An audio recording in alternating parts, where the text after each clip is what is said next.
தற்பொழுது நாடாளுமன்ற தேர்தல் மட்டுமல்ல, ஒரு சில மாநிலங்களில் சட்டமன்ற தேர்தலும் நடக்குது. அப்படி சட்டமன்ற தேர்தல் நடக்கக்கூடிய மாநிலங்களில் ஒரு மிக முக்கியமான மாநிலம் ஆந்திர பிரதேசம். ஆந்திர பிரதேசம் தமிழ்நாட்டுக்கு பக்கத்து மாநிலம். ஆந்திராவை தற்போது ஜெகன்மோகன் ரெட்டி, ஒய்எஸ்ஆர் காங்கிரஸ் கட்சியை சார்ந்த தலைவர், அவர் ஆட்சி செய்து கொண்டிருக்கிறார். இப்போ அங்கே சட்டமன்ற தேர்தல் நடந்து முடிஞ்சிருக்கு. ஜூன் 4ஆம் தேதி ரிசல்ட்ஸ் வரப்போகுது. இந்த காணொலியில் ஆந்திராவின் அரியணையில் அடுத்து யார் ஏற போகிறாங்க, ஜெகன்மோகன் ரெட்டியா சந்திரபாபு நாயுடுவா அப்படின்றத பற்றி தான் நம்ம விவாதிக்க போகிறோம். ஆந்திர பிரதேசம் 175 சட்டமன்ற தொகுதிகளை கொண்ட ஒரு மாநிலம். பெரும்பான்மைக்கு 88 தொகுதிகள் தேவை. ஸோ ஆந்திர பிரதேசத்தை பொறுத்த வரைக்கும் 2014 to 2019 சந்திரபாபு நாயுடு அவர்கள் முதலமைச்சராக இருந்தார். 2014, 2019 இந்த இரண்டு தேர்தலையுமே ஜெகன்மோகன் ரெட்டி எதிர்கொண்ட போது ஒரு பெரிய ஆதரவு வலயத்தோடு எதிர்கொண்டார். ஆனால் இந்த முறை அப்படி இல்லை. இந்த முறை ஆதரவும் இருக்குது, எதிர்ப்பும் இருக்குது. ஏன் எதிர்ப்பு அப்படின்னா, எந்த ஒரு அரசியல் கட்சியாக இருந்தாலும் சரி 5 ஆண்டுகள் ஆட்சி செய்து விட்டு தேர்தலை சந்திக்கும் போது ஆன்டி இன்கம்பன்சி அப்படின்ற ஒரு ஃபேக்டர் இருக்கும். ஸோ ஆளுங்கட்சிக்கு எதிரான ஒரு மனநிலை மக்கள்கிட்ட இயல்பாகவே இருக்கும். ஸோ அதை தாண்டி தான் வெற்றி பெற்று ஆக வேண்டிய ஒரு சூழ்நிலையில் இருப்பாங்க. ஸோ ஜெகன் கடந்த தேர்தல்களை விட இந்த தேர்தலில் ஒரு மாறுபட்டு தேர்தலை சந்திக்கிறார் அப்படின்னு சொல்லலாம். ஆனாலும் அவர் தனித்து தேர்தலை களம் காண்கிறார். அதுக்கப்புறமாக இன்னொரு முக்கியமான ஃபேக்டர் ஒய்எஸ் ஷர்மிளா ஜெகன் அவர்களுடைய தங்கை. அவங்க ஒய்எஸ்ஆர் தெலுங்கானா பார்ட்டி அப்படின்னு ஒரு கட்சியை வச்சுருந்தாங்க. அவங்க அந்த கட்சியை கலைச்சிட்டு காங்கிரஸில் இணைஞ்சாங்க. காங்கிரஸினுடைய மாநில தலைவராக்கப்பட்டார். அவர் லோக்சபா எலெக்ஷன்ஸில் கண்டெஸ்ட் பண்ணுறாங்க.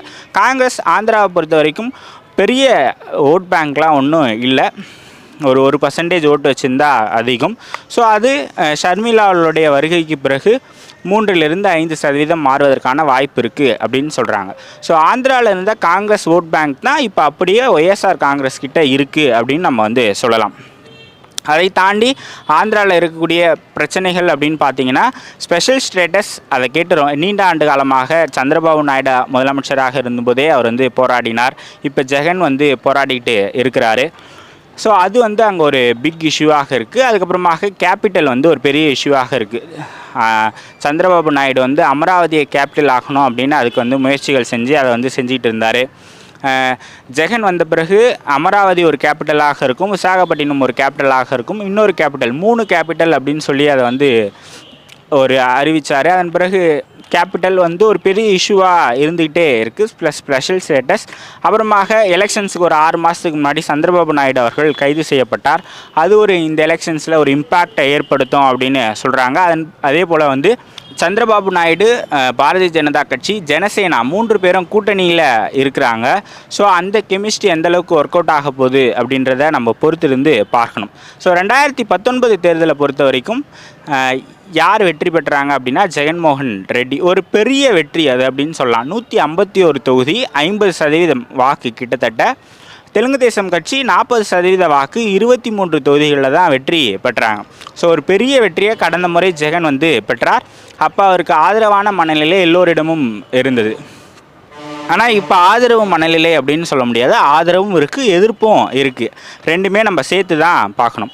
ஸோ இந்த 2024 தேர்தலில் யார் யார் போட்டிடுறாங்க அப்படின்னு பார்த்தீங்கன்னா, முதல்ல தெலுங்கு தேசம் கட்சி அவங்க 144 இடங்களில் போட்டிடுறாங்க என்டிஏ கூட்டணியில். பாஜக 10 இடங்கள்லையும், ஜனசேனா கட்சி 21 இடங்கள்லையும் போட்டிடுறாங்க. ஸோ இது என்டிஏ அலைன்ஸ். ஒய்எஸ்ஆர் காங்கிரஸ் கட்சி 175 இடத்துலையும் தனித்து போட்டிடுறாங்க. காங்கிரஸ் கம்யூனிஸ்டுகளோடு கூட்டணி வச்சுருக்கிறாங்க. இந்தியா அலைன்ஸ் காங்கிரஸ் 159 இடத்துலையும், கம்யூனிஸ்ட் கட்சிகள் 8 இடங்கள்லையும் போட்டிடுறாங்க. ஸோ இதுதான் போட்டிடுறவங்களுடைய நிலவரம். யாருக்கு போட்டி அப்படின்னா, சந்திரபாபு நாயுடு கட்சிக்கும் ஜெகன்மோகன் ரெட்டி கட்சிக்கும் தான். ஒய்எஸ்ஆர் காங்கிரஸ் வர்சஸ் டிடிபி அலைன்ஸ்க்கு தான் போட்டி. ஜனசேனா ஒரு 5% வாக்கு வச்சுருக்கிறாங்க. பாஜகவுக்கு பெருசாக வாக்கு வங்கி ஆந்திராவில் கிடையாது. ஸோ ஜெகன் கடந்த முறை 50% வாக்குகளை வாங்கினார். டிடிபி ஒரு 40% ஓட்டை வாங்கினாங்க. ஜனசேனா ஒரு 5.5 வாங்கினாங்க. ஸோ இப்படி தான் இந்த லாஸ்ட் டைம் எலெக்ஷன்ஸ் வந்து இருக்குது. இந்த முறை ஜெகன் எலெக்ஷன்ஸை எதிர்கொள்ளும் போது ஆதரவு எதிர்ப்பு ரெண்டுமே ஒரு சேர இருக்குது. விளிம்பு நிலை மக்கள்கிட்ட ஜெகனுக்கான ஆதரவு அப்படின்றது கொஞ்சம் அதிகமாகவே இருக்குது. நிறைய மக்கள் நலத்திட்டங்களை அவர் வந்து செஞ்சுருக்கிறார். நிறைய பணமாக வந்து ஒரு குடும்பத்துக்கே 5 முதல் 7,000 வரை போகிற மாதிரி அவர் வந்து நிறைய ஸ்கீம்ஸை வந்து இது பண்ணியிருக்கிறார். அதே ஸ்கீம்ஸை நான் அடுத்த 5 ஆண்டுகளுக்கும் கொடுப்பேன் அப்படின்னு அவர் மேனிஃபெஸ்டோலையும் சொல்லியிருக்கிறார். ஸோ இது அதில் வந்து பார்க்க வேண்டிய விஷயமாக இருக்குது. ஏற்கனவே சொன்ன மாதிரி capital issue, special status issue, அது வந்தால் யார் 2 பேரில் யார் வந்தால் அதை கொண்டு வருவாங்க அப்படின்றது இருக்குது. ப்ளஸ் 2வது நாடாளுமன்ற தேர்தலில் 2வது கட்ட வாக்குப்பதிவுக்கு பிறகாக மோடி அவர்களுடைய இஸ்லாமிய வெறுப்பு பேச்சு, ஸோ அது எந்தளவுக்கு இம்பேக்ட் இதில் ஏற்படுத்தி இருக்கும் இந்த எலெக்ஷன்ஸில் அப்படின்றத நம்ம பொறுத்திருந்து பார்க்கணும். ஸோ இதெல்லாம் ஒரு வேரியஸ் ஃபேக்டர்ஸாக இருக்குது. ப்ளஸ் நிறைய ஸ்டார் கேண்டிடேட்ஸ் வந்து இருக்கிறாங்க. குப்பம் தொகுதியில் சந்திரபாபு நாயுடு அவர்கள் போட்டியிடுகிறார். ரோஜா வந்து நகரி தொகுதியில் போட்டிடுறாங்க. ஜெகன்மோகன் ரெட்டி அவர்கள். அதுக்கப்புறமாக வந்து நாயுடு அவர்களுடைய மகன் ஜனசேனா தலைவர் பவன் கல்யாண் கடந்த முறை 2 தொகுதியில் போட்டிட்டு தோல்வியை தழுவினார். இந்த முறை அவர் கண்டிப்பாக வெற்றி பெறுவார் அப்படின்னு சொல்கிறாங்க. ஸோ தமிழ்நாட்டிலையும் கேஸ்ட் ஈக்குவேஷன் வந்து நம்ம சாதிக்காரு அவரு அப்படின்னு ஓட்டு போடுறது ஓரளவுக்கு இருக்குது. ஆந்திராவில் அது ரொம்ப அதிகம். ரெட்டிக்கள்லாம் வந்து ஜெகன்மோகன் ரெட்டிக்கு ஆதரவாகவும், நாயுடுக்கள்லாம் வந்து சந்திரபாபு நாயுடுக்கு ஆதரவாகவும் இருக்கிறாங்க. கடந்த முறை காப்பு சமூகம் ஜெகனுக்கு ஆதரவாக இருந்தாங்க அப்படின்னு சொன்னாங்க.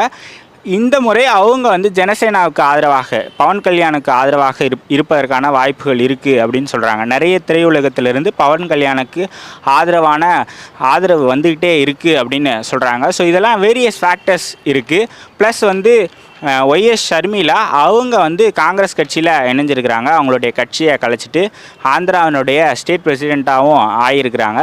ஸோ காங்கிரஸினுடைய கோர் ஓட் பேங்க் தான் ஒய்எஸ்ஆர் காங்கிரஸினுடைய ஓட் பேங்காக இருக்குது. ஸோ அதுலேருந்து ஒரு 2-3% காங்கிரஸ் கட்சிக்கு மீண்டும் வரலாம் அப்படின்னு எதிர்பார்க்குறாங்க. கடப்பா தொகுதியில் அவங்க நிற்கிறாங்க.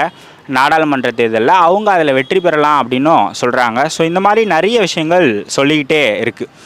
ஸோ ஒய்எஸ்ஆர் வர்சஸ் டிடிபி யாருக்கான வெற்றி வாய்ப்பு அதிகமாக இருக்குது அப்படின்னு நீங்கள் கேட்டிங்கன்னா, கடந்த முறை ஜெகன் வந்து 151 தொகுதிகள் வெற்றி பெற்றார், 50% வாக்குகளை பெற்றார்.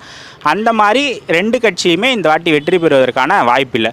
ஒரு நெக் டு நெக் ஃபைட்டாக தான் இருக்கும் அப்படின்னு சொல்லப்படுது. ஆரம்பத்தில் டிடிபி அலைன்ஸ் ஒரு எட்ஜ் எடுக்கிறாங்க அப்படின்லாம் சொன்னாங்க.